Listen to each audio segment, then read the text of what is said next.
Hello everyone, welcome to the class. This is your educator CA Prakash Rai, and today we are going to continue our discussion on non-deduction of TDS.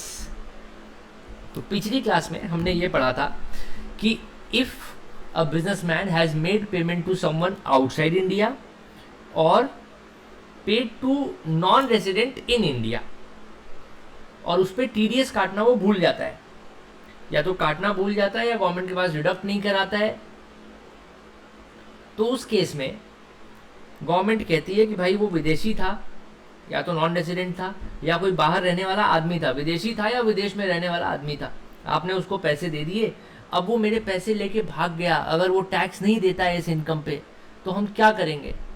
तो government कहती है तुम TDS काट लो, तुमने TDS नहीं काटा तो हम तुम्हारा खर्चा अलाउ नहीं करेंगे, पूरा का पूरा खर्चा डिसअलाउ कर देंगे। ये खर्चा तभी आप ले सकते हो, क्लेम कर सकते हो, जब आपने वो टीडीएस डिपॉजिट कर दिया हो। तो मान लो इस साल लेट हो गया, अगले साल कर दिया तो भी चलेगा।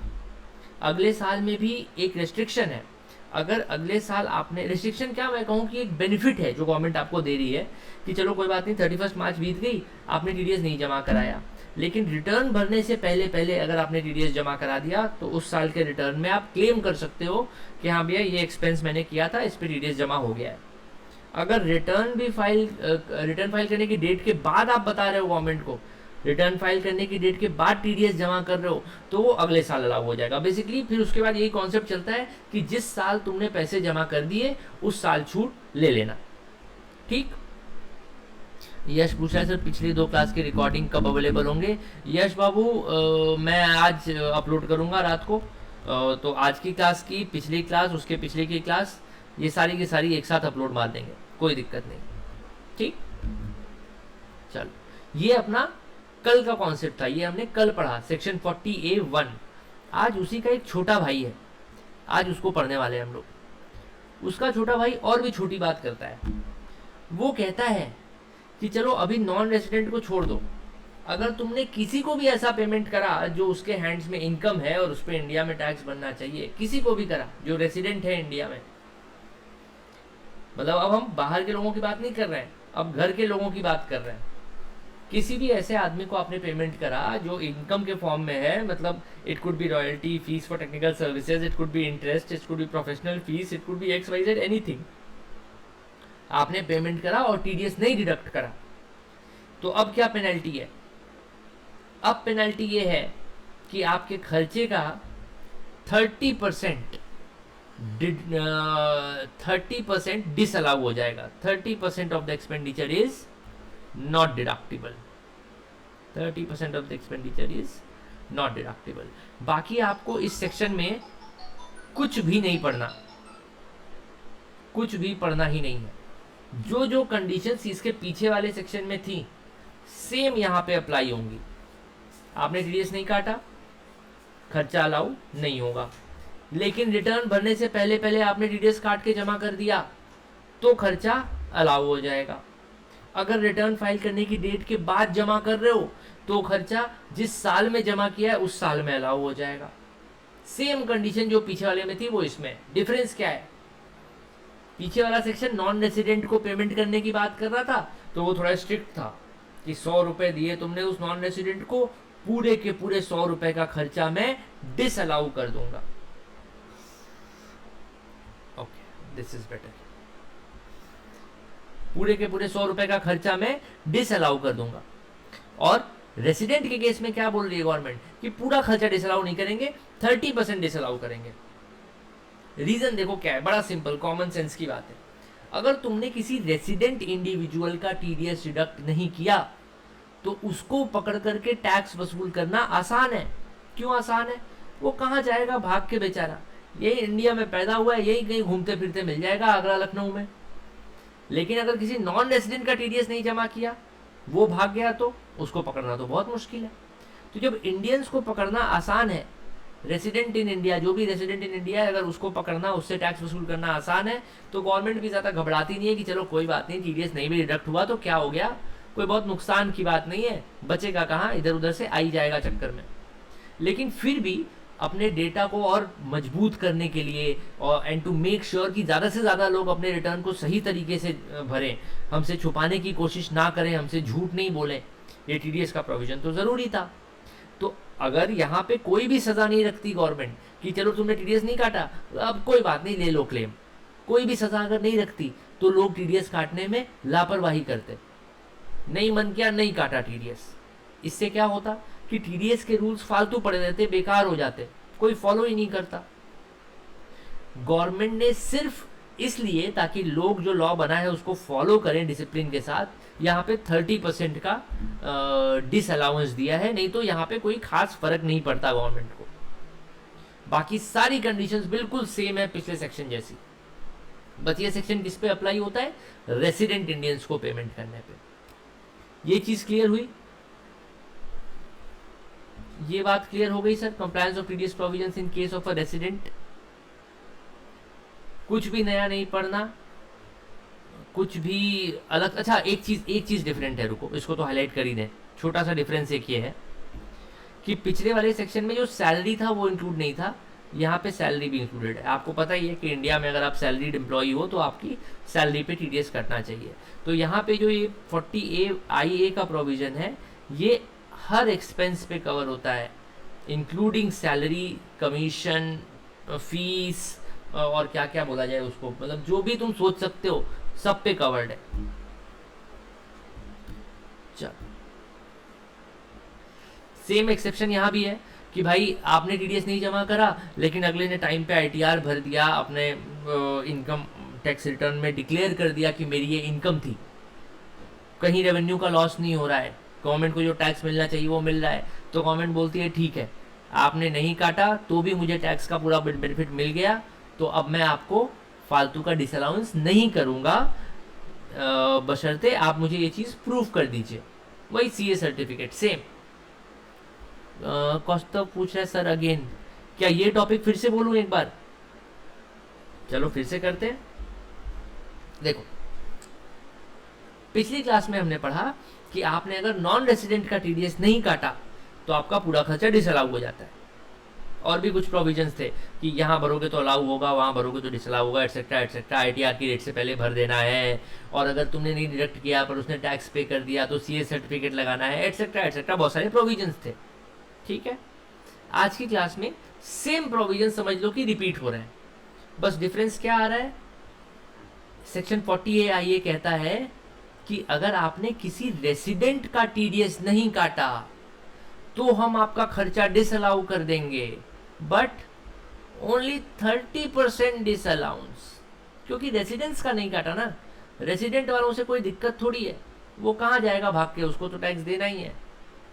30% एक्सपेंस डिसअलाउ होता है अगर आपने किसी रेसिडेंट का टीडीएस नहीं काटा तो, और 100% खर्चा डिसअलाउ हो जाता है अगर आपने किसी नॉन रेसिडेंट का नहीं काटा तो।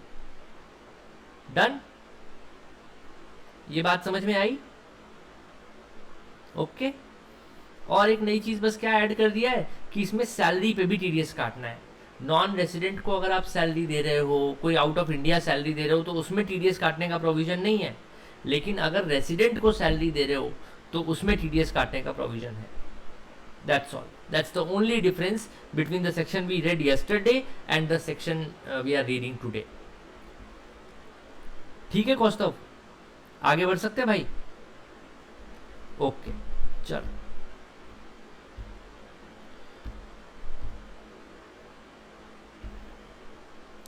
ये इलस्ट्रेशन इनफैक्ट मैं आपको कहूँगा कि इसको आप होमवर्क ले लीजिए, इसमें कुछ ऐसा है नहीं कि हम लोग टाइम वेस्ट करें, बस हमने जो भी प्रोविजन पढ़ा है ना उसी का एग्जाम्पल्स हैं बहुत सारे।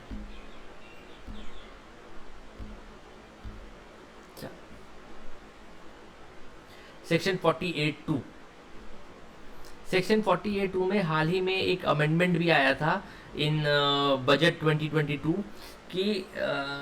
अमेंडमेंट क्या मैं कहूँगा, वो क्लैरिफिकेशन था बस। Any sum paid on amount of income tax is not deductible.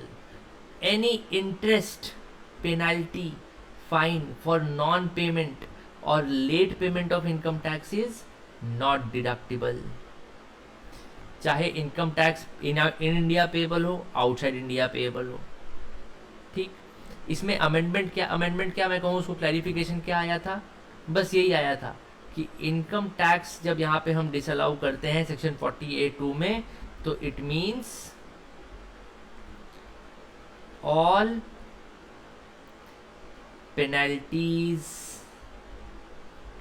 Late fees, surcharge included. मतलब जो भी इनकम टैक्स के तहत आपको पेमेंट करनी पड़ रही है, अगर आप इनकम टैक्स एक्ट के तहत कोई भी पेमेंट कर रहे हैं, तो वो खर्चा कभी भी आपको अलाउ नहीं होगा आपके प्रॉफिट में से। क्लियर? इसमें कोई और एक्सप्लेनेशन चाहिए फर्दर? मुझे नहीं लगता, एकदम सिंपल बात कह रहा है। यहाँ पे देखो एक लाइन नीचे लिखी है, तुम कंफ्यूज ना हो इसलिए मैं इसका मतलब बता दे रहा हूँ। बड़ी सिंपल बात कह रहा है, बोल रहा है यार तुमने ITR फाइल करने के लिए कुछ चार्जेस पे किए, किसी CA को फीस दी, इनकम टैक्स में तुम्हारा केस लगा, वहाँ पे तुमने किसी को अपीयर होने के लिए फीस दी, तो वो सारा अलाउड है, उसमें कोई दिक्कत नहीं हो, तो जेन्युइन बिजनेस का खर्चा है तुम्हारा। लेकिन जो तुम इनकम टैक्स पे कर रहे हो, जो interest, penalty, fine, surcharge etcetera etcetera ये सब पे कर रहे हो ना इनकम टैक्स एक्ट के अंडर, वो अलाउ नहीं होगा। डन? आगे बढ़े। चलो, salary payable outside India without tax deduction, ये देखो सेक्शन 40A(3). अब आपको याद आ रहा होगा कि जब सर हमने सेक्शन 40A(1) पढ़ा था, तो वो क्या कहता था कि आउटसाइड इंडिया अगर तुमने किसी को पेमेंट करा और TDS ने डिडक्ट किया तो अच्छा नहीं होगा। लेकिन वो कहता था कि royalty, interest, fees for technical services and other such expenditures except salary. क्यों एक्सेप्ट सैलरी बोल रहा था? क्योंकि सैलरी के लिए अलग से एक सेक्शन बना के रखा हुआ है। ठीक, आइए देखते हैं सेक्शन क्या कह रहा है। बोला है सेक्शन 40A(3) तभी अप्लाई होगा जब ये कंडीशन सेटिस्फाई होंगी। कौन सी condition? Payment is chargeable under the head salary, it is payable outside India to any person resident और नॉन रेजिडेंट या नॉन रेजिडेंट। ठीक है, सेम प्रोविजन, समझ में आ रहा है?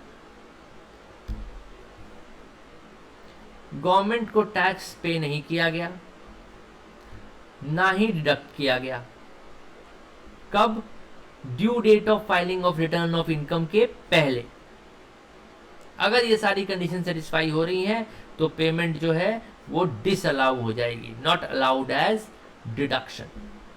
क्या और कोई प्रोविजन लिख रहा है? नहीं, सैलरी के प्रोविजंस बहुत सिंपल है, एकदम एक लाइन में कहता है, देखो भाई, क्या तुमने किसी को सैलरी दी? हाँ सर दी। कहाँ पे दी? आउटसाइड इंडिया दी या इनसाइड इंडिया दी? अगर आप बोलते हैं आउटसाइड इंडिया दी, तो आगे वो कोई सवाल नहीं पूछता है, वो कहता है आउटसाइड इंडिया दी है, TDS डिडक्ट करा, तो आप बोलेंगे नहीं सर TDS तो नहीं डिडक्ट हुआ, गलती हो गई सर, छूट गया। डिपॉजिट किया? नहीं सर डिपॉजिट भी नहीं किया, तो तुम्हारा खर्चा अलाउ नहीं होगा। ठीक है, फिर सेकेंड लाइन ऑफ क्वेश्चनिंग पे आइए। आपसे पूछता है सर सैलरी दी है किसी को? आप बोलते हैं हाँ सर हाँ। आपसे पूछता है कहाँ पे दी, इंडिया में दी या बाहर दी? आप बोलते हैं नहीं सर इंडिया में ही दी। तो पूछेगा किसको दी, रेसिडेंट को दी या नॉन रेसिडेंट को दी? अगर नॉन रेसिडेंट को दी है तो क्या TDS डिडक्ट किया? तो आप बोलेंगे नहीं सर गलती हो गई, TDS तो डिडक्ट नहीं हुआ, तो बोलेगा खर्चा डिसअलाउड है। ठीक, यहां तक बात समझ में आ रही है? ओके, मैं छोटा सा क्लैरिफिकेशन थर्ड पॉइंट पे और देना चाहूंगा जो कुछ बच्चों को डाउट आ सकता है।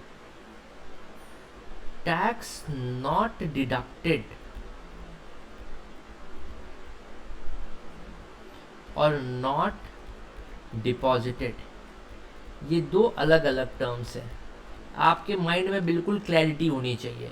नॉट डिडक्टेड का मतलब हमने उनकी सैलरी में से या जो भी और एक्सपेंस है उसमें से काटा ही नहीं। नॉट डिपॉजिटेड मतलब हमने गवर्नमेंट को जमा नहीं करा। It is possible, there can be many cases. पहला केस मैं बता रहा हूं, हमने डिडक्ट कर दिया प्लस डिपॉजिट कर दिया, सब कुछ अच्छे से हो गया। हमने डिडक्ट नहीं किया और डिपॉजिट कर दिया, ये हो सकता है कि नहीं? अपने जेब से दे सकते हैं हम लोग, और देखो हमने डिडक्ट तो किया, डिडक्टेड बट नॉट डिपॉजिटेड, जमा नहीं कराया गवर्नमेंट के पास।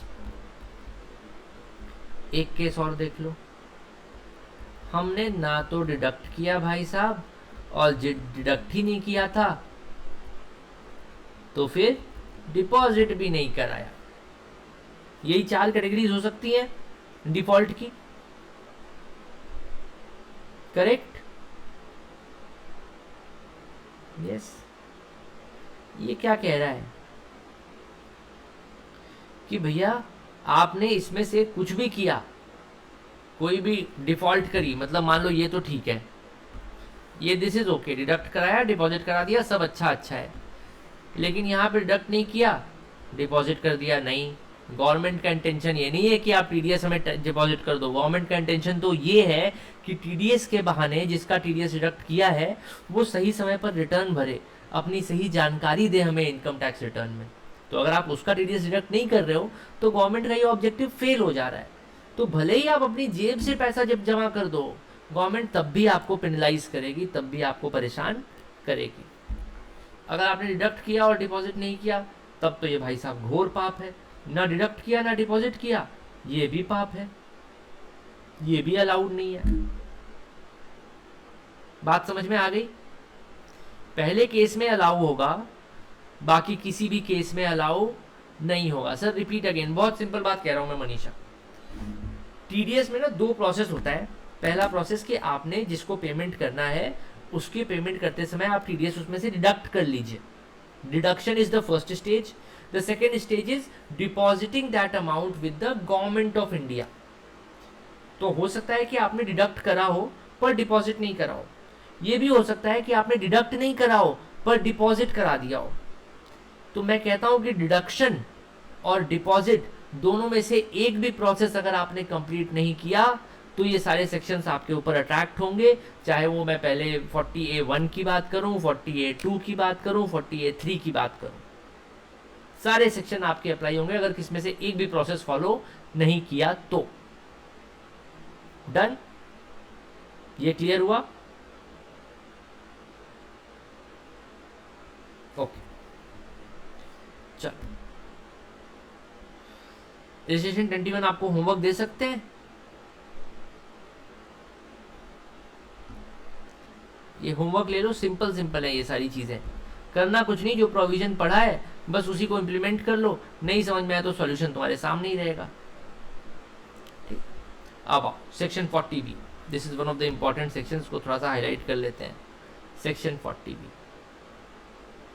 सेक्शन 40B होता है पार्टनरशिप फर्म के लिए। अब समझो पहले कि इस सेक्शन का पहले पर्पस क्या है, ये समझ लो। दोस्त आपको पता होगा कि पार्टनरशिप फर्म पे 30% के रेट से टैक्स देना होता है, कोई छूट नहीं होती। अगर किसी पार्टनरशिप फर्म ने लेट्स से कि साल में 10 लाख रुपए कमाए तो अप्रॉक्सीमेटली 3-3.5 लाख का उसके ऊपर टैक्स बन जाएगा फ्लैट, 33% के आसपास जो बनेगा। 30% प्लस सरचार्ज लगेगा, प्लस XYZ जो भी लगे, इंटरेस्ट लग जाता है कभी कभी। कुल मिला के 30 से 32%, 30% तक ऑन एन एवरेज टैक्स पे करना पड़ता है अगर हम पार्टनरशिप फर्म में प्रॉफिट दिखाते हैं तो। अब जो लोग पार्टनरशिप फर्म में काम कर रहे थे उन्हें इस बात से बड़ी चिढ़ हो रही थी, यार ये बहुत ज़्यादा टैक्स ले रहे हैं हमसे। उन्होंने एक लूप होल निकाला।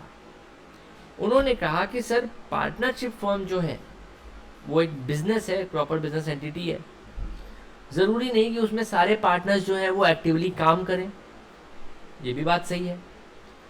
होता है ना, कुछ लोग बोलते हैं कि मैं आपके बिजनेस में पार्टनरशिप कर लूंगा लेकिन मेरे से काम वाम नहीं होगा यार, मैं कैपिटल लगा देता हूँ, मेरे को प्रॉफिट का शेयर देते रहना। होता है ना, तो इनएक्टिव पार्टनर बोल सकते हो उसको, और किसी चीज़ से मतलब नहीं है, वो मैनेजमेंट में हिस्सा नहीं लेगा, वो डिसीजन में कुछ खास बोलेगा नहीं जब तक उसका मन नहीं करेगा अचानक से बीच में आके, लेकिन वो प्रॉफिट का शेयर लेता रहेगा। ये हो गया इनएक्टिव पार्टनर। अब जो एक्टिव पार्टनर है, जो दिन रात लग के काम कर रहा है, वो बोलेगा ना कि यार इतनी मेहनत कर रहा हूँ मैं, तुम मेहनत कर ही नहीं रहे हो यार, मैं भी पार्टनर हूँ तुम भी पार्टनर हो, तुम्हें भी प्रॉफिट का रेशियो मिलेगा अपने कैपिटल के हिसाब से, मुझे भी प्रॉफिट का रेशियो मिलेगा इतने कैपिटल के हिसाब से, तो मुझे फ़ायदा क्या हुआ? अगर मैं वर्किंग पार्टनर हूँ तो मुझे क्या चाहिए? रेम्यूनरेशन चाहिए, एक तरीके की सैलरी चाहिए। भाई मैं काम कर रहा हूँ ना, I am doing something extra for the firm, तो मुझे सैलरी चाहिए। ये बोल के वो लोग क्या करते थे कि जितना भी फर्म का प्रॉफिट आ रहा है एटलीस्ट मतलब up to the limit of exemption वो रेम्यूनरेशन दिखा देते थे। जैसे मान लो मैंने अभी एग्जांपल दिया कि 10 लाख का फर्म का प्रॉफिट आया, उस पर अप्रॉक्सीमेटली बोला जाए तो 3 लाख का टैक्स लग गया, बड़ा बुरा हुआ। अब अगर मैं ऐसा करूं कि यहाँ पे लिखूं profit 10 lakhs minus remuneration to partner, मैंने कहा सर हमारे पार्टनर के लिए 10 लाख का रेम्यूनरेशन बनता है, प्रॉफिट कितना हो गया 0, टैक्स कितना बना 0, ये 10 लाख किसके हैंड्स में गया, ये पार्टनर के हैंड्स में गया। जब पार्टनर अपना आईटीआर भरेगा तो 10 लाख में से 2.5 लाख तक तो उसको कोई टैक्स नहीं देना, नील। फिर 2.5 से 5 पे उसको कितना देना है 5% ओनली। फिर 5 to 10 उसे देना है 20%। फिर अबव 10 जाएगा तब कहीं जाके वो 30% पहुंचेगा। यानी अप टू 10 लाख की इनकम पे तो इनका एवरेज टैक्स देखा जाए तो कुछ ना कुछ मेरे को लगता है 10-12% 15% पड़ेगा मैक्सिमम। तो फायदा किधर है, फर्म में टैक्स देने में फायदा है कि इंडिविजुअल फाइल में टैक्स देने में फायदा है? बताओ, कुछ तो बोलो, तुमसे पूछ रहा हूं। इंडिविजुअल में फायदा है तो हम क्यों जाएंगे फर्म में टैक्स देने? तो सारे लोग यही चालाकी करने लगे। अब कोई भी ट्रिक जब मार्केट में फैल जाती है, गवर्नमेंट को पता चल जाता है, तो गवर्नमेंट उसकी लूपहोल को बंद कर देती है। तो इसलिए गवर्नमेंट ने इंट्रोड्यूस किया सेक्शन 40B कि कोई भी पार्टनरशिप फर्म अपने मन मर्जी से जितना चाहे उतना रेम्यूनरेशन पार्टनर्स को नहीं बांट सकती। देयर आर सर्टेन लिमिट्स जो हम सेट करेंगे, उस लिमिट से ज्यादा का आप अगर पार्टनर्स को रेम्यूनरेशन देते हैं तो दैट विल बी डिसअलाउड। कैसे 10 का 10 दे दिया, लेकिन मान लो 3 लाख ही अलाउ हो रहा था इस केस में, मैक्सिमम परमिशन लिमिट 3 लाख की थी, तो आपने तो प्रॉफिट 0 दिखा दिया। वो क्या करेगा, बोलेगा सर 0 का प्रॉफिट है प्लस इसमें ना 3 लाख का रेम्यूनरेशन जो है वो अलाउ हो रहा है, 7 लाख का रेम्यूनरेशन जो है हमने डिसअलाउ कर दिया है एज पर सेक्शन 40B। तो अब आपका प्रॉफिट 7 लाख हो गया। तो अब आप मैक्सिमम छूट कितनी ले पाओगे, 3 लाख की ले पाओगे अपने फाइल में, बाकी के अमाउंट पे आपको पूरा का पूरा टैक्स पे करना पड़ेगा। ये कहानी समझ में आई?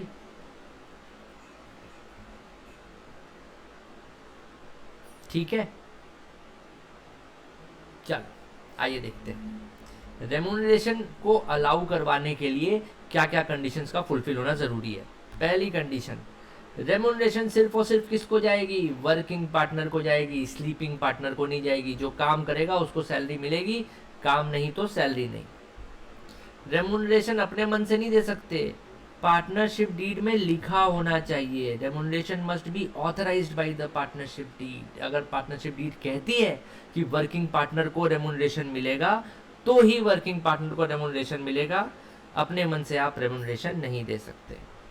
Remuneration should not pertain to period prior to partnership deed.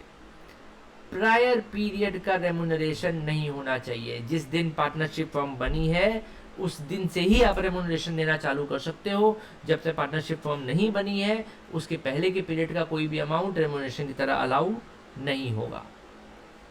3 condition ये हो गई, आगे बढ़ो।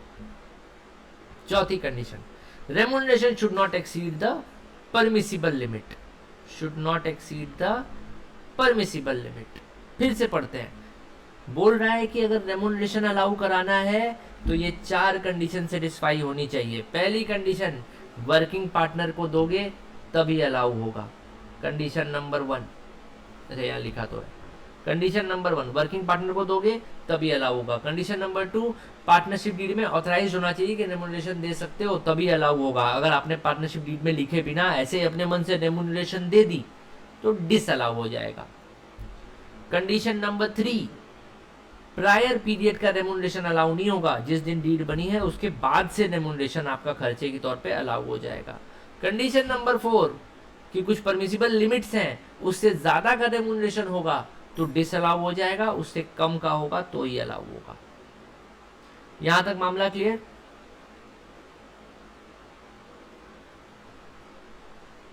ओके। अब सुनो गवर्नमेंट क्या बोल रही है, बड़ी मजेदार बात करती है गवर्नमेंट। गवर्नमेंट कहती है कि पार्टनर्स को रेम्यूनरेशन देना है ना, दो, जितना दिल करे दो, जिसको जितना, किसी को कम देना है, किसी को ज्यादा देना है, तुम्हारी मर्जी। लेकिन overall remuneration to partners, overall मतलब सारे पार्टनर्स का मिला के, ओवरऑल रेम्यूनरेशन टू पार्टनर इस मैक्सिमम लिमिट के ऊपर नहीं जानी चाहिए। कौन सी मैक्सिमम लिमिट? ये रही आपकी मैक्सिमम लिमिट।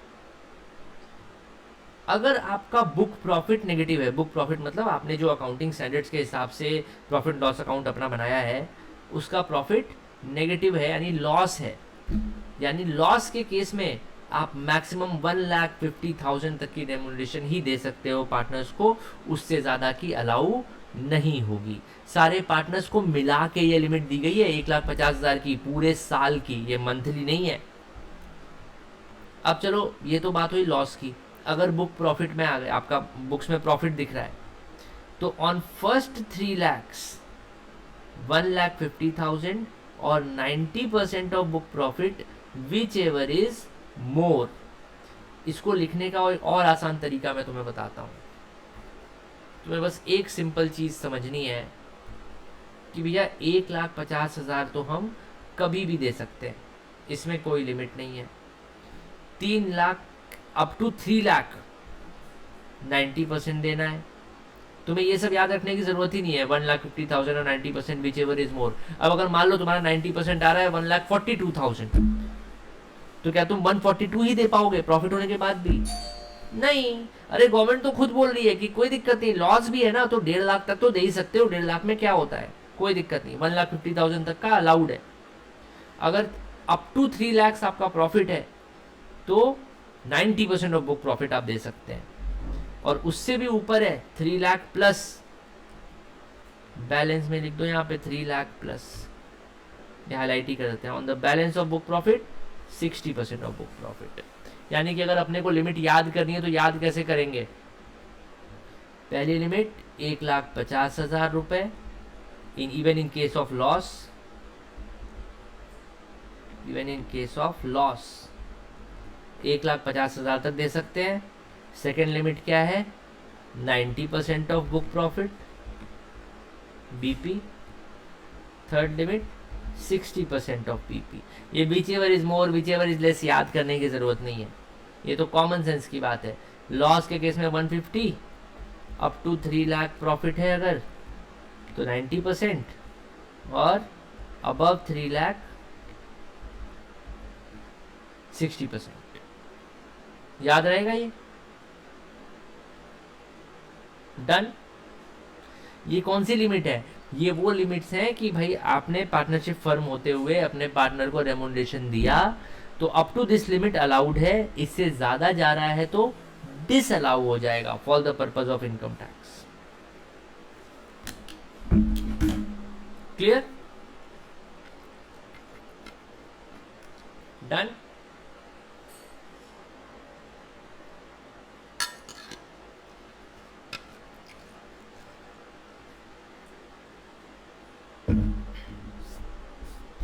चलो एक सेकेंड।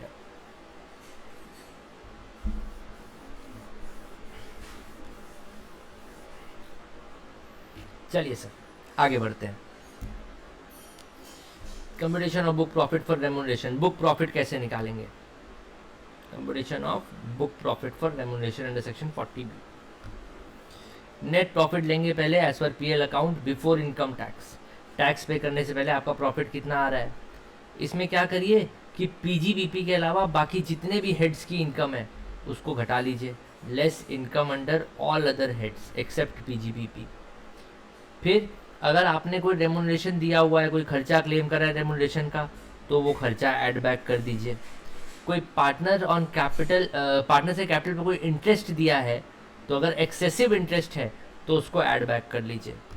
तो ये एक्सेसिव इंटरेस्ट क्यों बोल रहा है सर? एक्सेसिव का मतलब क्या होता है अभी बताता हूँ बेटा। जैसे सेक्शन 40B रेमुनरेशन के लिए लिमिट देता है, similarly there is another section जो इंटरेस्ट के लिए लिमिट देता है। हम इसके ठीक बाद वही सेक्शन पढ़ने वाले हैं। तो उस लिमिट से ज़्यादा अगर इंटरेस्ट है तो वो भी डिसअलाउ होना है, तो उसको भी ऐड बैक कर लीजिए। और कोई अगर ब्रॉड फॉरवर्ड डेप्रिसिएशन है, मतलब पिछले साल का अनअब्जॉर्ब डेप्रिसिएशन था, आपने इस साल एब्जॉर्ब किया, उसकी वजह से प्रॉफिट कम दिख रहा है, तो जो वो घटाने के बाद आएगा, अनअब्जॉर्ब डेप्रिसिएशन को एडजस्ट करने के बाद प्रॉफिट आएगा, उसको हम बुक प्रॉफिट मानेंगे। ये बात समझ में आई या मैं थोड़ा तेज तेज भाग गया? मेरे को थोड़ा फीलिंग आ रही है कि मैं इस टॉपिक से कुछ ज़्यादा ही जल्दी निकल गया। Okay okay, let me repeat this once again. यहाँ हम लोग क्या समझ रहे हैं, बुक प्रॉफिट कैसे कैलकुलेट होता है, पार्टनरशिप फर्म की मैक्सिमम रेमुनरेशन की लिमिट कैलकुलेट करने के लिए।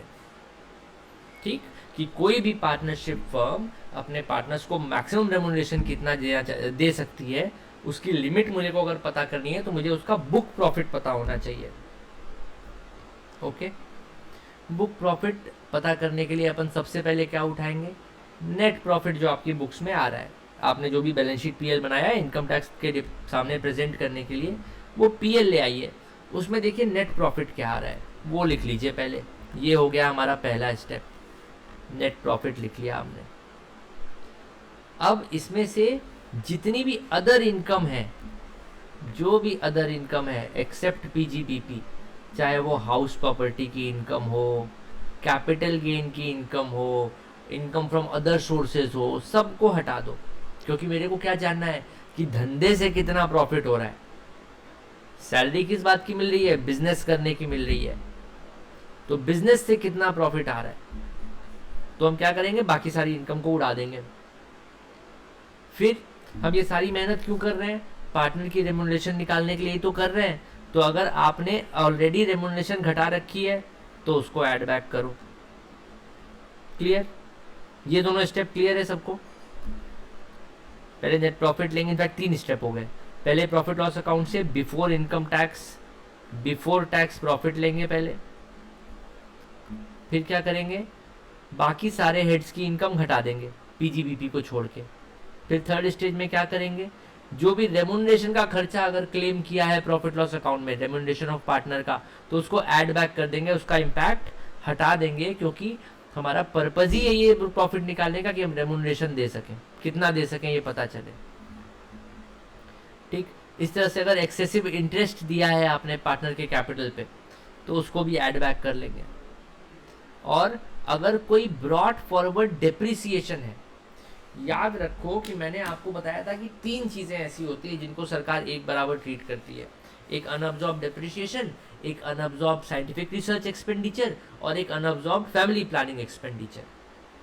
गवर्नमेंट का कहना है कि यार ये 3 खर्चे ऐसे हैं जो मैं चाहता हूं कि सबसे पहले सेट ऑफ हो जाए।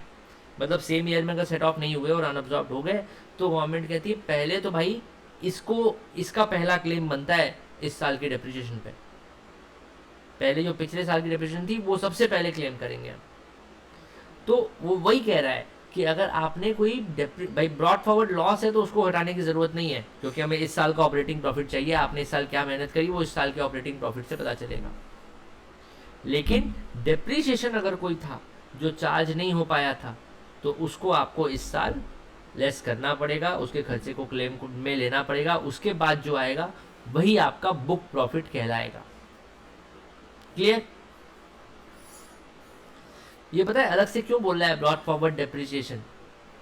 क्योंकि लोग क्या करते थे, बुक प्रॉफिट निकालने के लिए इग्नोर कर देते थे।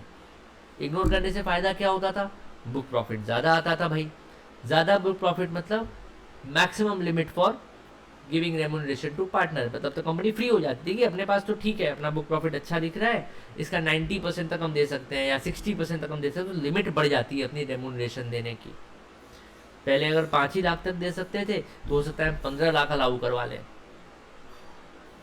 ये बात समझ में आई? बोलो बेटा। ओके, ये सब घटाने बढ़ाने के बाद आपके पास आएगा बुक प्रॉफिट। अब अगर ये book profit if book profit is less than और इक्वल टू 0, तो कितना लिमिट है अपने पास? 1,50,000 का लिमिट है। अगर ये बुक प्रॉफिट इज ग्रेट नहीं ये इसको ऐसा किया जाए, less than equal to 3 lakhs, ठीक है, and of course greater than equal to, यहाँ पे लिख देते हैं, रुको, 0, ठीक है। इट इज ग्रेटर देन और इक्वल टू, नहीं ग्रेटर देन और इक्वल टू नहीं होगा, एक सेकंड रुको, ये बुक प्रॉफिट इज नेगेटिव दे रहा है ना, हाँ फिर ठीक है, ग्रेटर देन इक्वल टू 0 है या 3 लाख से कम है, 3 लाख के बराबर है या उससे कम है, तो उस केस में अपनी लिमिट कितनी हो जाती है? Limit is 60% of book profit. If book profit is greater then 3 lakh, 3 lakh से भी ज्यादा का बुक प्रॉफिट आया है, तो बाकी पे, अच्छा सॉरी, यहाँ 90% था, बाकी पे 60% था ना, ये रहा, यहाँ था 90% of book profit and then 60% of book profit. Okay, इसमें कोई समस्या? बताओ भाई, सोच लो एक बार, कोई डाउट आ रहा है, कोई समस्या आ रहा है तो पूछो, दिल खोल के पूछो।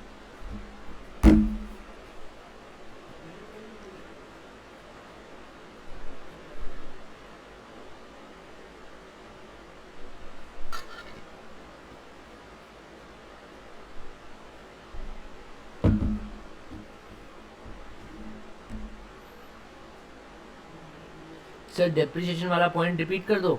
अच्छा, मैं डेप्रिसिएशन वाला पॉइंट रिपीट करता हूँ। देखो, गवर्नमेंट कहती है ना कि बुक प्रॉफिट अगर निकालना है तो सारा ये सब एडजस्टमेंट करने के बाद एक बार देखना कि कहीं तुम्हारा कोई पुराना डेप्रिसिएशन तो नहीं पड़ा हुआ है जो अनअब्जॉर्ब्ड है, जिसको इस साल एब्जॉर्ब करना था तुम्हें।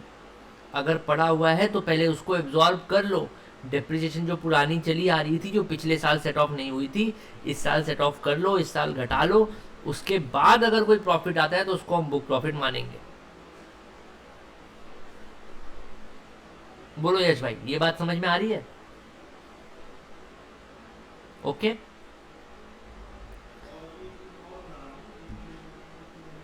चलो अब देखिए अगला सेक्शन। अभी हमने कौन सी बात करी थी? रेम्यूनरेशन की बात करी थी। अब इंटरेस्ट ऑन कैपिटल की बात करते हैं। ये तो बड़ा ही सिंपल है, 3 कंडीशंस की बात करता है। पार्टनरशिप डीड में ऑथराइज्ड होना चाहिए इंटरेस्ट, और प्रायर पीरियड का नहीं होना चाहिए।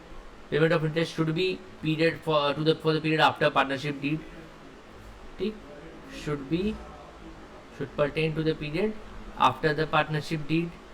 और थर्ड, शुड नॉट एक्सीड 12%।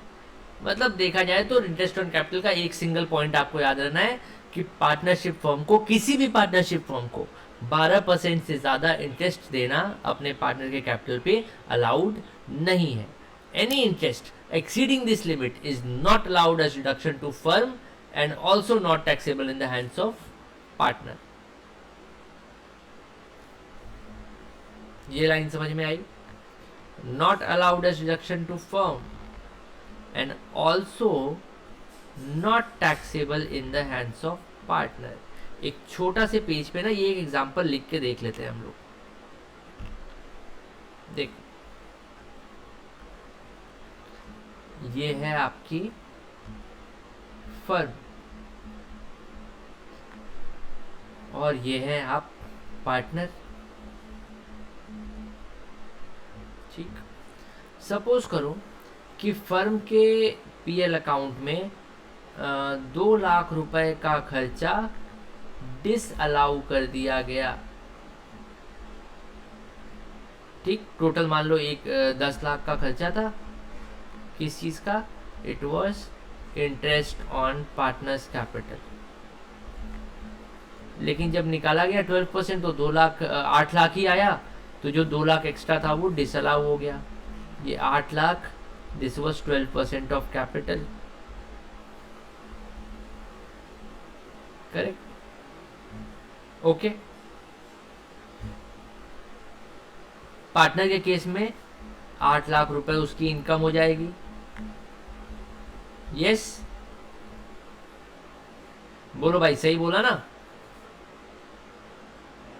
सही बोल रहा हूं ना? एक्चुअली पार्टनर को कितने पैसे मिले, 8 लाख मिले या 10 लाख मिले? इस सवाल का जवाब दो। पार्टनर को एक्चुअली में कितने पैसे मिले अपनी जेब में? 8 लाख मिले या 10 लाख मिले? 10 लाख मिले पूरे के पूरे। फर्म ने उस पे इंटरेस्ट चार्ज करा था, 10 लाख रुपए का इंटरेस्ट बना था, दे दिया अपने पार्टनर को। लेकिन गवर्नमेंट कह रही है कि यार 12% से ऊपर देखो अलाउड नहीं है, 12% आ रहा है आपका, 2 लाख आप दे रहे हो 10 लाख रुपए, तो 8 लाख रुपए फर्म के हैंड्स में क्या हो जाएगा, अलाउ हो जाएगा कि डिसअलाउ हो जाएगा?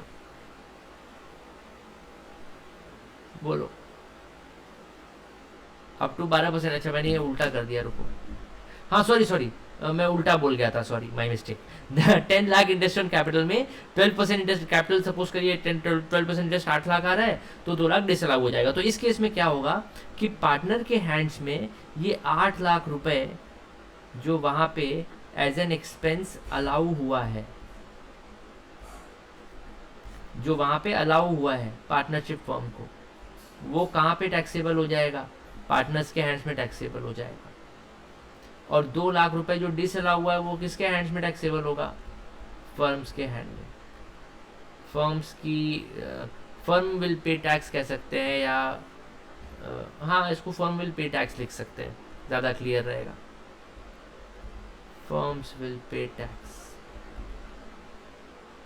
तो गवर्नमेंट का ऑब्जेक्टिव यहाँ पे क्या है कि भाई हमें डबल टैक्सेशन नहीं करना है। ऐसा नहीं कि अगर फर्म जो है वो पार्टनर्स को इंटरेस्ट ऑन कैपिटल दे रही है तो हम फर्म को भी बोल दें कि नहीं नहीं इतना नहीं दे सकते, डिसअलाउ कर दें, तो फर्म भी उस इनकम पे टैक्स दे दे, और फिर वही चीज़ जब उठ के पार्टनर के पास जाए तो हम पार्टनर से भी टैक्स वसूल लें।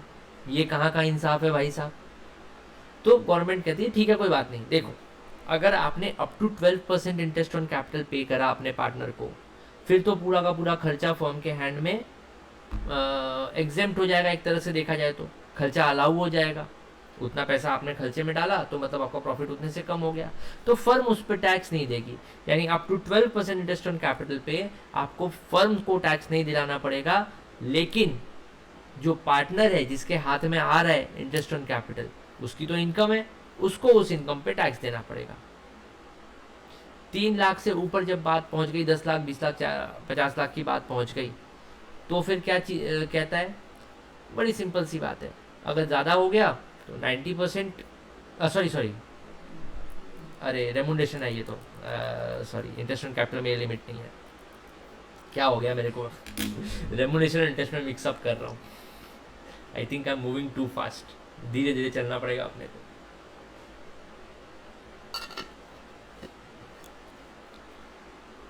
Wait,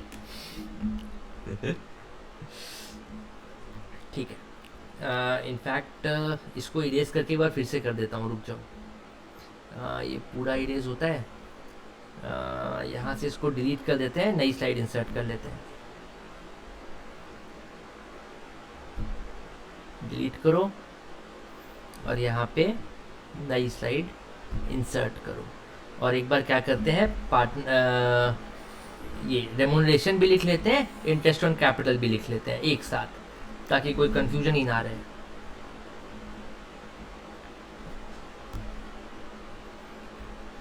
maximum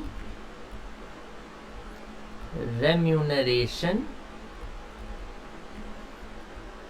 to partner, maximum remuneration to partner, ठीक है। In case of loss,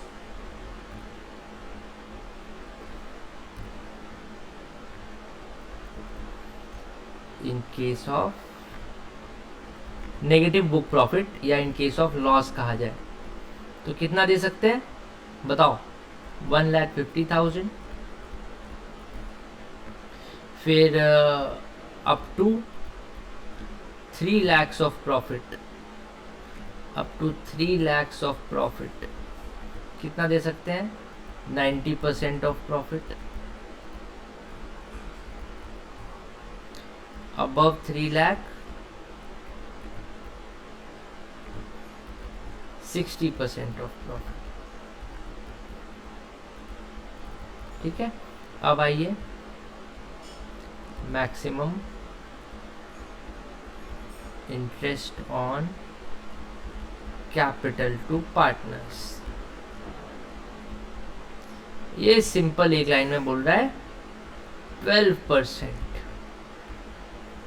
interest allowed, more than that, more than 12% disallowed. यानी कि आप 14% अगर इंटरेस्ट दे रहे हैं तो 12% का क्लेम मिलेगा, 2% डिसअलाउ हो जाएगा। यहां तक बात क्लियर है, सिंपल है। अब इसका सेकंड पार्ट जो हम डिस्कस कर रहे थे कि पार्टनर्स के हैंड में क्या टैक्सेबिलिटी होती है, तो बड़ी सिंपल सी एक छोटी सी बात है। अगर किसी चीज पे फर्म टैक्स दे रही है तो पार्टनर को उस पर टैक्स नहीं देना पड़ेगा। अगर किसी चीज पे पार्टनर टैक्स दे रहा है तो फर्म को उस पर टैक्स नहीं देना पड़ेगा। क्लियर? डबल टैक्सेशन नहीं होगा कि हमने खर्चा फर्म को भी डिसअलाउ कर दिया और पार्टनर से भी टैक्स ले लिया, फिर तो डबल टैक्सेशन हो गया ना। अगर हमने फर्म का खर्चा डिसअलाउ करा तो इसका मतलब फर्म ने उस अमाउंट पे टैक्स दिया है, और अगर पार्टनर के हैंड्स में भी टैक्सेबल कर दिया तो लो जी, सेम चीज पे पार्टनर से भी टैक्स आ गया। और सरकार हमारी डबल टैक्सेशन नहीं चाहती है। डबल टैक्सेशन ऐसी चीज है कि सरकार ने करने की कोशिश करी तो सुप्रीम कोर्ट में केस हो जाएगा और सरकार को बड़ी शर्मिंदगी के साथ अपना लॉ, अपना प्रोविजन, अपना अनाउंसमेंट वापस लेना पड़ेगा। क्लियर? ये चीज समझ में आ गई, बेसिक कॉन्सेप्ट ये क्लियर हो गया। डबल टैक्सेशन नहीं होगा कभी भी। यस, चलो आगे बढ़ते हैं। इलिस्ट्रेशन 22, ये इलिस्ट्रेशन किया जाए क्या? मैं तो कहता हूं कर लो। ऐसा करो, या तो इसका आप लोग लैपटॉप पे देख रहे हो, फोन पे देख रहे हो क्लास? पीसी पे देख रहे हो या फोन पे देख रहे हो? फोन पे देख रहे हो, फिर स्क्रीनशॉट कैसे लोगे इसका? स्क्रीनशॉट ले सकते हो? सारे लोग इसका स्क्रीनशॉट ले सकते हो क्या?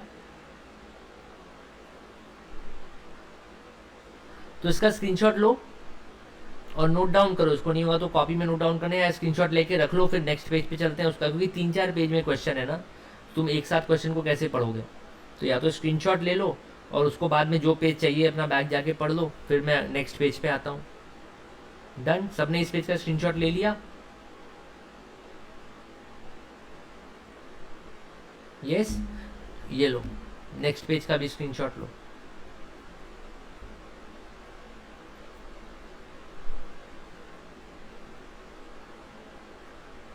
डन? इसका भी स्क्रीनशॉट ले लो।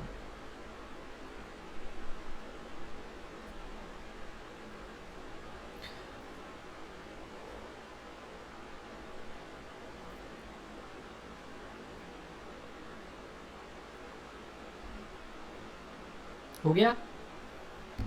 ये लो, इसका भी स्क्रीनशॉट ले लो।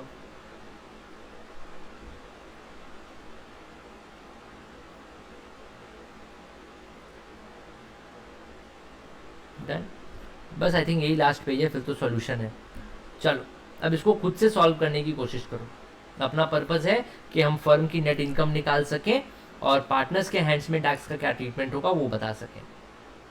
चलिए, I wait for some time, जब हो जाए तो मेरे को डन बोल देना। Okay, let's see. Rent of house property, ये कौन सी है? हाउस प्रॉपर्टी की इनकम है, अपनी बिजनेस की इनकम नहीं है। इंटरेस्ट ऑन डिबेंचर, वो भी नॉन ट्रेड इन्वेस्टमेंट में। Trade investment, non trade investment का मतलब क्या हुआ? कोई इन्वेस्टमेंट आपने ऐसा करा है जो अपने बिजनेस के लिए किया है, करना जरूरी था। जैसे कि फॉर एग्जाम्पल आपने एक सिक्योरिटी डिपॉजिट रखी एक कंपनी के पास उनके साथ बिजनेस करने के लिए, उस सिक्योरिटी डिपॉजिट पे वो कंपनी आपको इंटरेस्ट दे रही है, तो वो आपका बिजनेस इनकम हो जाएगा क्योंकि वो आपने बिजनेस के लिए किया है। लेकिन नॉन ट्रेड इन्वेस्टमेंट का मतलब क्या हुआ कि भाई मान लो आपने 1 करोड़ रुपए का कैपिटल मंगा लिया अपने इन्वेस्टर्स से या शेयर होल्डर्स से, या पार्टनरशिप फर्म का केस है तो मान लो कि पार्टनर से आपने बोला कि यार 1 करोड़ का इन्वेस्टमेंट है, 50 लाख तुम दो, 50 लाख मैं दूंगा। पूरा का पूरा 1 करोड़ आ तो गया बिजनेस में, लेकिन अभी पूरा का पूरा कैपिटल लगा नहीं है, फेजेस में लगेगा। अभी 20 लाख लगाए, 80 लाख रुपए एक्स्ट्रा पड़े हुए हैं, तो क्या बैंक अकाउंट में छोड़ दें उसको? नहीं ना, हमें पता है 2 साल तक नहीं लगने, हमने डाल दिया उसको 2 साल तक डिबेंचर खरीद के। अब उस पर हमें इंटरेस्ट मिल रहा है, ये हमारी बिजनेस इनकम नहीं है, this is income from other sources, correct? तो इसको हटा देना है। और देखो क्या क्या हटाना है, इनफैक्ट जो जो हटाना है मैं उसको रेड से हाईलाइट कर देता हूं। रेंट ऑफ हाउस प्रॉपर्टी हटाना है, इंटरेस्ट ऑन डिबेंचर हटाना है, रेमुनरेशन टू पार्टनर जो है ये सारा पहले ऐड बैक करना पड़ेगा, ताकि हम जो लिमिट है पहले वो कैलकुलेट करने के लिए निकाल सकें कि इसके पहले कितना प्रॉफिट था। इनकम टैक्स वैसे भी डिसअलाउ होता है, ये खर्चा अलाउड नहीं है। अच्छा लेकिन एक सेकेंड, यहाँ पे इसको डिसअलाउ नहीं करना है अभी, क्योंकि हमें तो बुक प्रॉफिट निकालना है ना। इंटरेस्ट टू पार्टनर है 13.5%, 40,000, इसको पूरा का पूरा डिसअलाउ नहीं करना है। यहाँ पे मैं ऑरेंज कलर से हाईलाइट करूंगा, इसमें आपको सिर्फ और सिर्फ 1.5% ये आपको कैलकुलेट करना पड़ेगा। Let me right it more clearly, 1.5% disallow होगा, या फिर दूसरी भाषा में बोले तो खर्चे को ऐड बैक करना पड़ेगा। Why 1.5% is disallowed? Because it is in excess of 12%। 13.5% दे रहा है, 12% तक तो अलाउड है, उसके ऊपर का जो है वो डिसअलाउड है भाई साहब। आगे देखो और क्या दिया है, ये XYZ, ये सेम चीज है, तीनों पार्टनर्स का रेमुनरेशन सेम कंडीशन यहाँ पे 1.5% disallowed. Municipal tax of house property, entire property, यहाँ पे आप देख रहे हैं कि rent of house property half portion. अब देखो जरा इसका मतलब क्या हुआ, rent of property half portion अगर हम बिजनेस में दिखा रहे हैं, इसका मतलब बाकी का जो हाफ है हो सकता है वो सेल्फ ऑक्यूपाइड हो, कोई पार्टनर रहता हो, किसी पार्टनर का घर हो जिसने आधा अपना बिजनेस के लिए दे दिया हो घर यूज करने को, और आधा या तो सेल्फ ऑक्यूपाइड हो, या फिर रेंट पे तो दिया है लेकिन अपने बिजनेस के पर्पज से कोई लेना देना नहीं है उसका, जो भी रीजन हो। लेकिन अगर बिजनेस के बुक्स में ये सिर्फ आधी हाउस प्रॉपर्टी का रेंट ले रहा है, इसका मतलब मामला गड़बड़ है, बाकी का आधा जो है उसका बिजनेस से कोई लेना देना ही नहीं है। तो जब हम यहाँ म्यूनिसिपल टैक्स पे आएंगे, म्यूनिसिपल टैक्स जो है वो पूरे हाउस प्रॉपर्टी का है, तो कितना म्यूनिसिपल टैक्स हम ऐड बैक करेंगे? ओनली हाफ, या फिर मैं यहाँ रेड पेन से लिख दूं दूसरी भाषा में कि हाफ यहाँ पे डिसअलाउ हो जाएगा। Other expenses are okay, net profit is okay. ठीक, आओ देखते यही काम किया है क्या, कुछ और भी किया है? अच्छा और भी चीजें लिखी हैं, देखो। Out of other expenses 48,500 is not deductible under section 36, 37(1) and 43(b)। ठीक है भाई साहब, मुझे उस बात से कोई मतलब है क्या?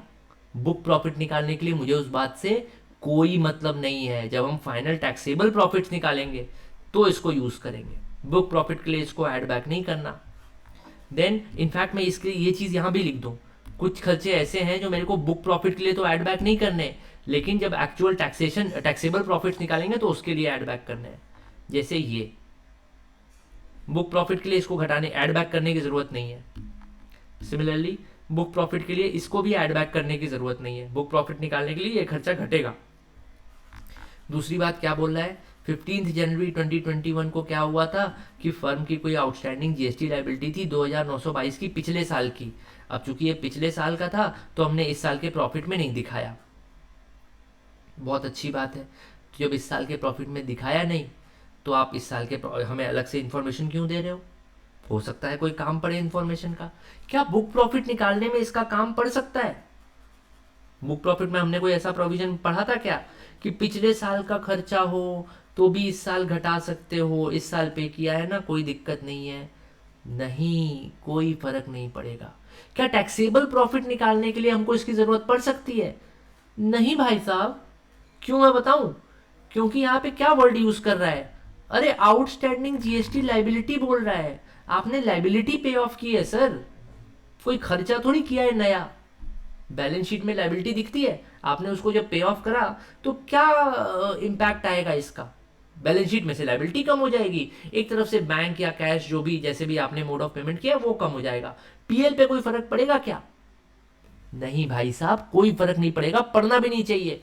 लाइबिलिटी पे ऑफ हो रही है, अच्छा किया आपने इसको डेबिट नहीं करा, डेबिट करना भी नहीं चाहिए था। अगर करते तो बड़ी दिक्कत हो जाती, इनकम टैक्स वाले भी पीछे पड़ जाते और हमें भी क्वेश्चन करने में परेशानी होती, उसको फिर से ऐड बैक करो, उसको समझाओ कि नहीं यार ये तो पिछले साल का खर्चा था, इस साल क्यों क्लेम कर रहे हो। 48,500 का फिर बताइए। 48,500 का सीन ये है कि सेक्शन 36, सेक्शन 37(1) और 43(b), ये वो सेक्शन हैं जो खर्चे को मना करते हैं कि यार देखो इस कंडीशन को फुलफिल कर रहे हो तो ही अलाउ होगा, नहीं तो अलाउ नहीं होगा। तो ये सब कंडीशन की वजह से जो भी हो तुम भूल जाओ, तुम्हें याद करने की जरूरत नहीं 36 में कौन सा खर्चा था, 37 में कौन सा, भूल जाओ, वो याद करने की जरूरत नहीं है। तुम्हें बस ये पता होना चाहिए कि ये सेक्शंस किस बारे में है। ये सेक्शंस हैं उन खर्चों के बारे में which are specifically allowed subject to certain conditions. याद है ना, सेक्शन 28 से पढ़ते हुए आ रहे थे हम लोग। 36, 37, अच्छा सॉरी 37(1), 43(b) तो वो है कि अगर आपने पे नहीं किया तो डिसअलाउ हो जाएगा, एटसेट्रा एटसेट्रा, जो भी मतलब कुछ कंडीशंस थी ना कि खर्चे डिसअलाउ हो जाएंगे, ये वही है बस। लेकिन जब हम बुक प्रॉफिट का प्रोविजन पढ़ रहे थे तो क्या वहां ऐसी कोई भी बात लिखी थी क्या कि जो जो खर्चे इनकम टैक्स में डिसअलाउड है तुम्हें वो भी घटाने पड़ेंगे? ये तो नहीं लिखा था। वो तो बस 3-4 चीजें बोल रहा था। क्या बोल रहा था, और फिर से रिकैप कर लेते हैं क्या क्या घटाने बढ़ाने को बोल रहा था। देखो, वो बोल रहा था कि यार जो नॉर्मल तुम्हारा प्रॉफिट आ रहा है ना, नेट प्रॉफिट, हमें वो दिखा दो बिफोर टैक्स। उसमें से क्या लेस करो, अगर पीजीवीपी के अलावा कोई और हेड की इनकम है तो वो घटा देना, कोई पार्टनर्स को रेम्यूनरेशन दी है तो ऐड बैक कर देना, एक्सेस इंटरेस्ट दे दिया है पार्टनर्स को तो वो ऐड बैक कर देना, और कोई ब्रॉड फॉरवर्ड लॉस होगा, ब्रॉड फॉरवर्ड डेप्रिसिएशन होगी तो वो लेस कर लेना, ब्रॉड फॉरवर्ड लॉस को लेस मत करना। इतना करोगे तो बुक प्रॉफिट आ जाएगा। क्या इन चारों पॉइंट्स में कहीं भी बोला कि इनकम टैक्स में जो खर्चा अलाउड नहीं है वो खर्चा आपको बुक प्रॉफिट निकालने के लिए भी घटाना पड़ेगा? ये तो कहीं नहीं बोल रहा है। अच्छा एक चीज और देखो, ये पढ़ के मेरे को याद आया कि ये क्वेश्चन में मैंने यहाँ पे येलो हाईलाइट किया था, इसको रेड हाईलाइट करना होगा। पता है क्यों? क्योंकि हमें प्रॉफिट तो बिफोर टैक्स ही चाहिए ना, तो टैक्स को तो ऐड बैक करना ही पड़ेगा। लो, ठीक है, ये वाला जो खर्चा है 48,500 वाला, ये तो इनकम टैक्स डिसअलाउ करता है ना। अभी हम पहला काम क्या करेंगे, बुक प्रॉफिट निकालने का, क्या उसके लिए इसको घटाने की जरूरत है? सॉरी, घटाना क्या, खर्चा है ना, ऐड बैक करना, क्या इसको ऐड बैक करने की जरूरत है? नहीं, कोई जरूरत नहीं है, बोल ही नहीं रहा है वो करने को, तो क्यों मेहनत करना फालतू का। ठीक है जी, अगला पॉइंट देखते हैं। Z is not a working partner, very good, ये काम की इंफॉर्मेशन है। क्यों? क्योंकि only working partner gets remuneration, only work, या फिर ऐसे लिखें only working partner remuneration allowed, बाकी रेम्यूनरेशन डिसअलाउड हो जाएगी। तो बाकी की रेम्यूनरेशन को आपको ऐड बैक कर देना है। Z is not a working partner, क्या जेड की रेम्यूनरेशन कहीं लिखी है? ये तो इंटरेस्ट है, जेड की रेम्यूनरेशन कहीं लिखी है क्या? ये देखो लिखी है ना जेड की रेम्यूनरेशन, तो जेड की रेम्यूनरेशन तो पूरा ही डिसअलाउ हो जाएगी। बुक प्रॉफिट में से तो हटाना ही हटाना है इसको, वो नॉर्मल भी प्रॉफिट कैलकुलेट करते समय हटा देना है, ठीक, वो आएगी ही नहीं लिमिट कैलकुलेट करते समय। अब आ जाओ, द फर्म ओन्स अ, अच्छा देखो घर के बारे में कहानी सुना तो रहा है। फर्म के पास एक घर है, ग्राउंड फ्लोर बिजनेस पर्पस के लिए यूज होता है, फर्स्ट फ्लोर रेंट पे दिया हुआ है। तो बिजनेस पर्पस के लिए अगर ग्राउंड फ्लोर यूज होता है तो जो म्यूनिसिपल टैक्स पे हो रहा है, municipal tax is paid on 10th May 2021, 10th May 2021, यानी कि फाइनेंशियल ईयर 21-22 में पे हुआ है। म्यूनिसिपल टैक्स तो तभी अलाउ होता है जब उसने पूरा का पूरा पे कर दिया हो। ये रूल कहाँ पढ़ा था हमने? इनकम फ्रॉम हाउस प्रॉपर्टी में। पीजीबीपी में क्या कोई ऐसा रूल पढ़ा था? अभी तक तो नहीं पढ़ा। जब हम 43B पढ़ेंगे तो वहाँ पता चलेगा कि कौन कौन से खर्चे हैं जो तभी अलाउ होते हैं जो कैश में पे किए। तो फिलहाल के लिए आपको ये म्यूनिसिपल टैक्स आधा अलाउ करना है, आधा डिसअलाउ कर देना है। बाकी मैं देखता हूँ, रुको देखें सॉल्यूशन में क्या ट्रीटमेंट दिया है। म्यूनिसिपल टैक्स हाफ प्रॉपर्टी, हाँ हाफ डिसअलाउ कर रहा है, बाकी अलाउ कर रहा है। बुक प्रॉफिट निकाल लिया। और कहाँ गया, ये रहा, हाँ कंप्यूटेशन करते समय उसको डिसअलाउ कर रहा है क्योंकि it is paid at the end of the previous year. ठीक है, तो ये वाला जो खर्चा है आपका म्यूनिसिपल टैक्स वाला, ये हमें पूरा का पूरा ही डिसअलाउ हो जाएगा। Municipal tax paid after the financial year since municipal tax remains unpaid in financial year 2020-21, therefore it is disallowed while computation of income। लेकिन बुक प्रॉफिट कैलकुलेट करते समय क्या हम डिसअलाउ करेंगे? नहीं, बुक प्रॉफिट कैलकुलेट करते समय जितना बोल रहा है उतना ही घटाना बढ़ाना है। हाँ, आधा खर्चा आपके बिजनेस का है ही नहीं, तब तो ऑफ कोर्स उसको ऐड बैक करना पड़ेगा, है ना। जो आप म्यूनिसिपल टैक्स पे कर रहे हो वो तो दो हिस्से में है। आधा तो रेंट पे गया हुआ है, उसका बिजनेस से कोई लेना देना नहीं है। जो आधा बिजनेस के लिए यूज हो रहा है, हाँ वो जेन्युइन खर्चा है बिजनेस का। इनकम टैक्स अलाउ कर रहा है नहीं कर रहा है वो अलग बात है, वो हमारा हेडेक नहीं है। वो हेडेक अपना कब आएगा? जब अपन कंप्यूटेशन ऑफ प्रॉफिट करने जाएंगे। लेकिन बुक प्रॉफिट निकालते समय हमें ये नहीं सोचना कि इनकम टैक्स किस चीज को अलाउ कर रहा है, किस चीज को डिसअलाउ कर रहा है। हमें तो सिर्फ ये देखना है भाई जेन्युइन मेरे जो बिजनेस एक्सपेंस है उनको हम घटाएंगे, और जो कुछ स्पेशल कंडीशंस दी हुई हैं बुक प्रॉफिट निकालने के लिए उनका ध्यान रखेंगे। क्लियर? सारे पॉइंट्स पे हमने वर्क कर लिया। बोलो भाई, यस और नो कुछ बताओ। यस, आ जाओ फिर देखते हैं बुक प्रॉफिट कैसे कैलकुलेट कर रहा है। सबसे पहले इसने क्या करा, हमारे प्रॉफिट एंड लॉस अकाउंट के हिसाब से जो नेट प्रॉफिट था 32,000 का वो लिख ले रहा है। आफ्टर दैट कह रहा है कि कुछ इनकम जो है वो हमारी बिजनेस की इनकम। अच्छा एक सेकंड रुको, तो मैं प्रॉफिट देखूं कितना आ रहा है। 40,000 आ रहा है, कितना आ रहा है? 32,000 आ रहा है। ठीक, ओके 32,000 यहाँ पे लिखा है। कौन कौन सी इनकम है जो पीजीबीपी की नहीं है? रेंट की इनकम पीजीबीपी की नहीं है, घटा दिया। इंटरेस्ट की इनकम पीजीबीपी की नहीं है, घटा दिया। कितना बचा भाई साहब? प्रॉफिट तो छोड़ो, यहाँ लॉस आ गया, 78,000 का लॉस है। अच्छा, कुछ खर्चे हैं जो डिडक्टिबल नहीं है, उनको ऐड बैक करना पड़ेगा। सबसे पहले रेम्यूनरेशन को ऐड बैक करना पड़ेगा, हमने ऐड बैक कर लिया। Interest to partners add back करना पड़ेगा जो एक्सेस ऑफ 12% है, ऐड बैक कर लिया। इनकम टैक्स पे किया, उसको ऐड बैक करना पड़ेगा। क्यों? क्योंकि हमें सर प्रॉफिट बिफोर टैक्स लेना होता है। देखो ना यहाँ पे बुक प्रॉफिट कैलकुलेट करने के लिए कहाँ गया, यही तो ऊपर कहीं था ना। ये देखो बिफोर इनकम टैक्स प्रॉफिट होना चाहिए, तो हमने जो टैक्स घटाया है वो टैक्स को ऐड बैक कर लेंगे। Then municipal taxes of house property half portion given on rent. तो हमने जो पोर्शन रेंट पे दे रखा है वो बिजनेस के लिए तो यूज नहीं कर रहे हैं, तो उसका पूरा खर्चा क्यों क्लेम करोगे बिजनेस में? तो आधा खर्चा डिसअलाउ कर दो। बाकी के जो अदर एक्सपेंसेस है उसमें से 48,500 ऐड कर रहा है। एक सेकंड यार, 48,500 क्यों ऐड कर रहा है? 48,500 नहीं ऐड करना चाहिए इसको। Out of other expenses 48,500 is not deductible under section 36, 37(1) and 43B। ये तो गलत कर रहा है, ये नहीं करना चाहिए ऐड,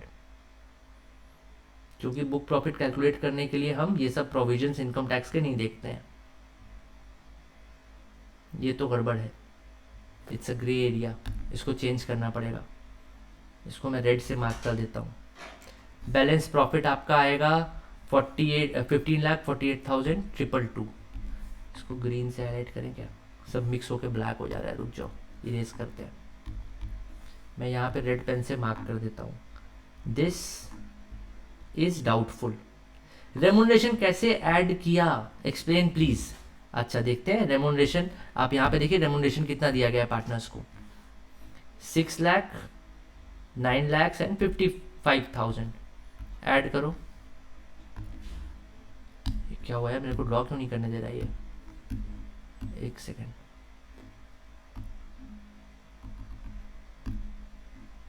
ठीक है, 6 लैक्स, 9 लैक्स, 0.55, 55,000 कितना आएगा सर? 15,55,000 आएगा। देखें यहाँ कितना कर रहा है, 15,55,000 कर रहा है। बस सिंपल तो है, रेमुनरेशन जितना भी था सबको जोड़ के ऐड बैक कर लो। अरे हम रेमुनरेशन का लिमिट निकालने के लिए ही तो बुक प्रॉफिट निकाल रहे हैं। अगर रेमुनरेशन की लिमिट निकालने के लिए तुम बुक प्रॉफिट निकाल रहे हो जिसमें से ऑलरेडी रेमुनरेशन घटा हुआ है, तो वो सही फिगर थोड़ी देगा तुम्हें। तुम्हें तो चाहिए कि रेमुनरेशन घटाने के पहले का प्रॉफिट क्या आ रहा है बताओ, अब हम उसमें से लिमिट निकालेंगे। इसलिए रेमुनरेशन को ऐड बैक कर रहा है। ओके, ये मेरे को 48 पाउंड डाउटफुल लग रहा है, ये नहीं होना चाहिए, दिस इज रॉन्ग। चलो मैं इस पे देखता हूँ, इस चीज़ को मैंने मार्क कर दिया है, मैं कल एक बार इसको चेक करके इस पे आपको क्लैरिफिकेशन दूंगा। यहाँ पे लिख देता हूँ क्लैरिफिकेशन रिक्वायर्ड। या तो ये सॉल्यूशन गलत है या कोई ऐसी चीज़ है जहाँ मैं कुछ मिस्टेक कर रहा हूँ, may be I can make a mistake. Clarification needed, इसको नेक्स्ट क्लास में कवर करेंगे। देन चलो, less outstanding GST paid during 2021 deductible by virtue of section 43B। अच्छा, ये 43B को फॉलो कर रहा है यहाँ पे, उस हिसाब से ये भी नहीं होना चाहिए। This part forms of this clarification needed, ये दोनों ही प्रोविजंस जो हैं ये इनकम के कंप्यूटेशन के समय यूज होने चाहिए, बुक प्रॉफिट के समय हमें इन प्रोविजंस का यूज नहीं करना चाहिए। मेरे हिसाब से ये गलत है। खैर आगे आओ, इसने अपने तरीके से निकाला, फर्स्ट 3 लाख पे 90%, बैलेंस पे 60%। इसने ये लिमिट निकाल ली कि भैया मैक्सिमम रेमुनरेशन हम कितना दे सकते हैं, 10,17,180। ठीक है जी। फिर इसने इनकम फ्रॉम हाउस प्रॉपर्टी निकाली और इसमें जितना पेड नहीं था वो डिसअलाउ कर दिया, नेट NAV आई, ये सारा डिडक्शन मिला, etcetera etcetera, income from house property आ गई। फिर बुक प्रॉफिट हमने यहाँ पे इतना निकाला था, जितना रेमुनरेशन अलाउड है वो घटा दिया। ये बुक प्रॉफिट कहाँ आ रहा है, 15,45,300। ठीक है जी, 15,45,300 का बुक प्रॉफिट था। रेमुनरेशन हमें कितना अलाउड है, मैक्सिमम 10,17,180 अलाउड है। ठीक, उतना लेस कर दिया, प्रॉफिट हमारा इतना आ गया। इंटरेस्ट ऑन डिबेंचर ले लिया, इनकम फ्रॉम अदर सोर्सेज, और नेट इनकम आपकी इतनी आ गई। अब मैं समझा ये क्या गड़बड़ी कर रहा है, ये सॉल्यूशन में कर रहा है बेवकूफ़ी। पहली बात तो आपको यहाँ से बुक प्रॉफिट कैलकुलेट करने की जरूरत, बुक प्रॉफिट लेके चलने की ज़रूरत नहीं थी कंप्यूटेशन में। बुक प्रॉफिट का पर्पस क्या था, इसका purpose was only to find out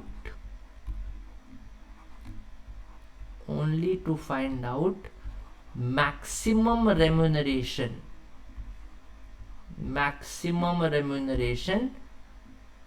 that can be paid to the partners,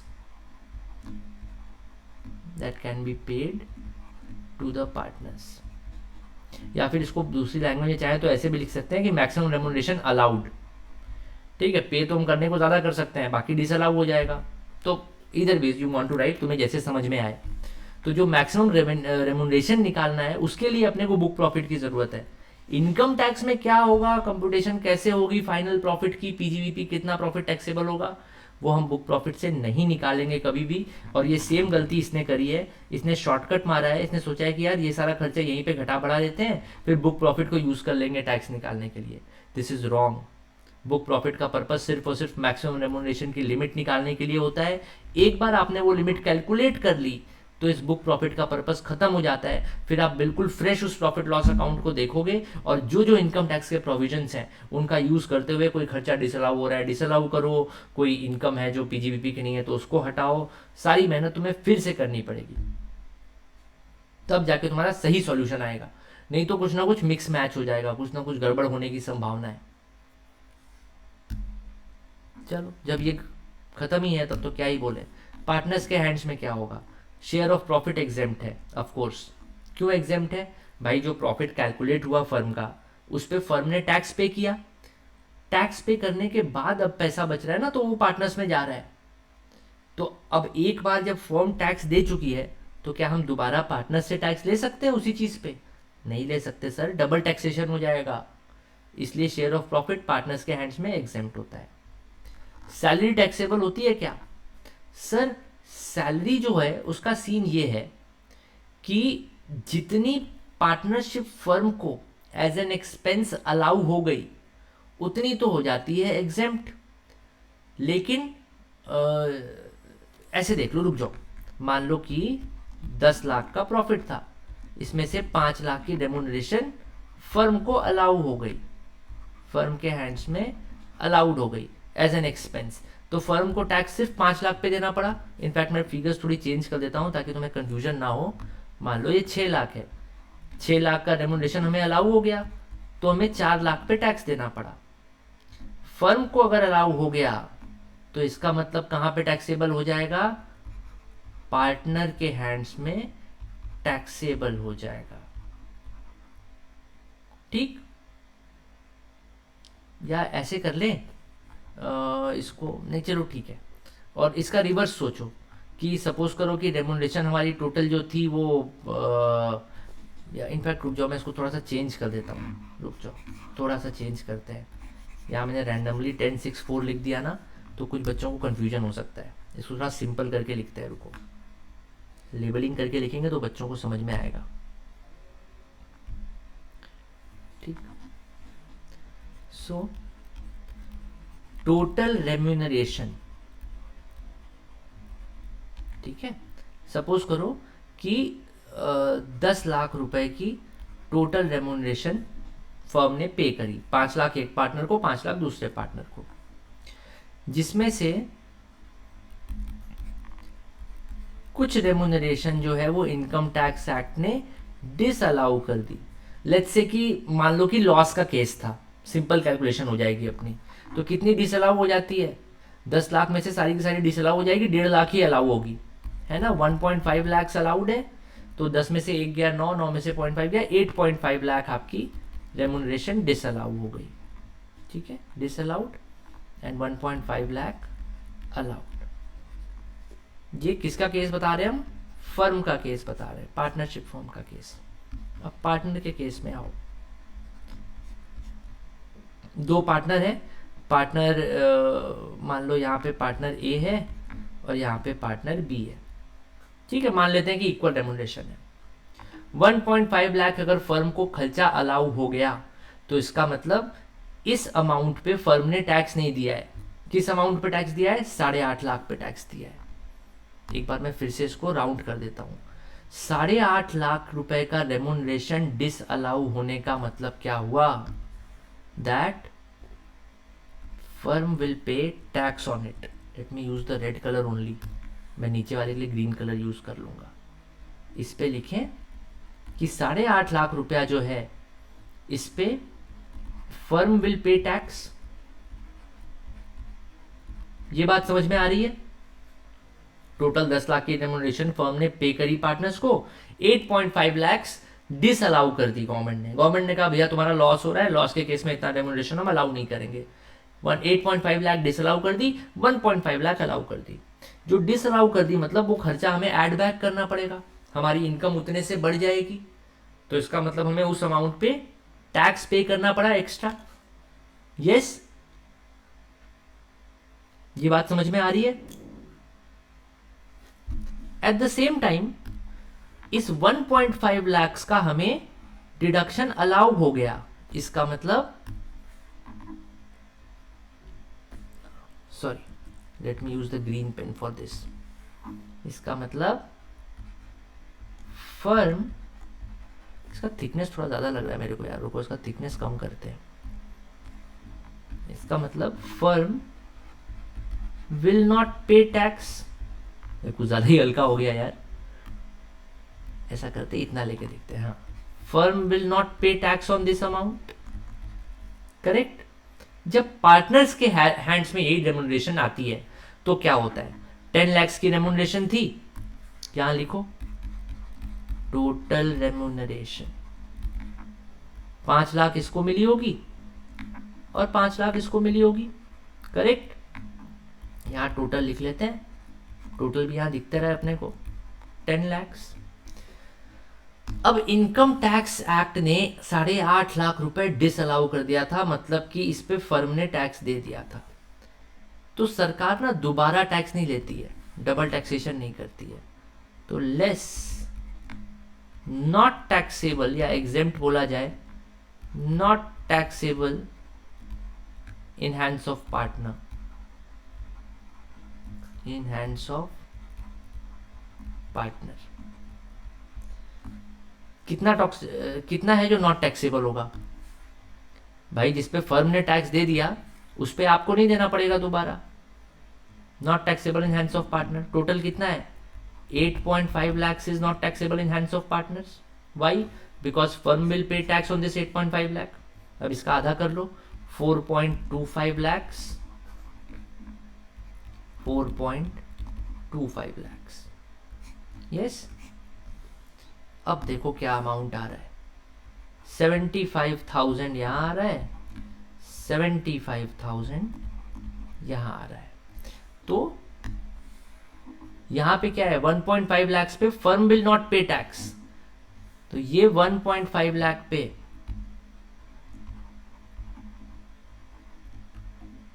ये 1.5 लाख पे, इसको कहां लिखूं, जगह नहीं बची अब।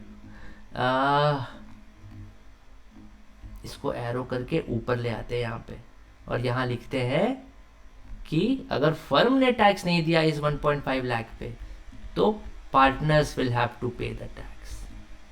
Partners will pay tax.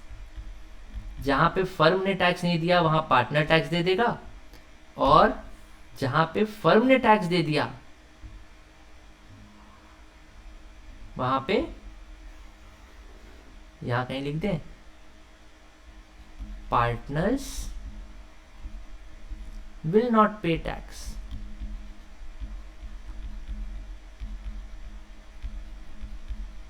अभी बात समझ में आ रही है?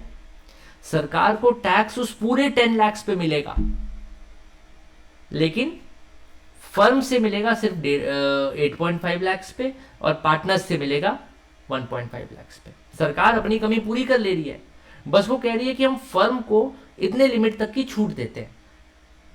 जो फर्म को छूट मिल रही है उस पे पार्टनर टैक्स दे देगा, और जहां फर्म को छूट नहीं मिल रही है भाई वहां फर्म टैक्स दे देगी। काम खत्म।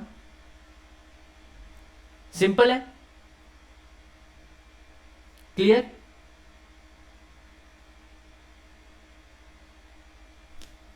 ओके, चल ग्रेट। तो अपने इस क्वेश्चन से अपने को एटलीस्ट प्रोसेस पूरा कंप्लीट पता चल गया। हाँ, ये बात मैं फिर से याद दिला दूं, और अपने भी याद रखने के लिए मैं फिर से एक बार रिपीट कर दूं कि ये एक पॉइंट है जिसपे क्लैरिफिकेशन नीडेड है। So this we will cover in the next class. मैं इसको एक बार चेक कर लेता हूं कि क्यों इसने इस तरीके से सॉल्व किया है। मे बी कोई रीजन हो जो मैं अभी नहीं समझ पा रहा हूँ। जैसे लास्ट टाइम हुआ था एक क्वेश्चन में कि मेरे को लग रहा था कि उसने गलत सॉल्व किया है, पर बाद में मेरे को उसका पॉइंट ऑफ व्यू समझ में आया, तो फिर हमने उसको अलग तरीके से देखा, तो हमें लगा कि सॉल्यूशन सही है।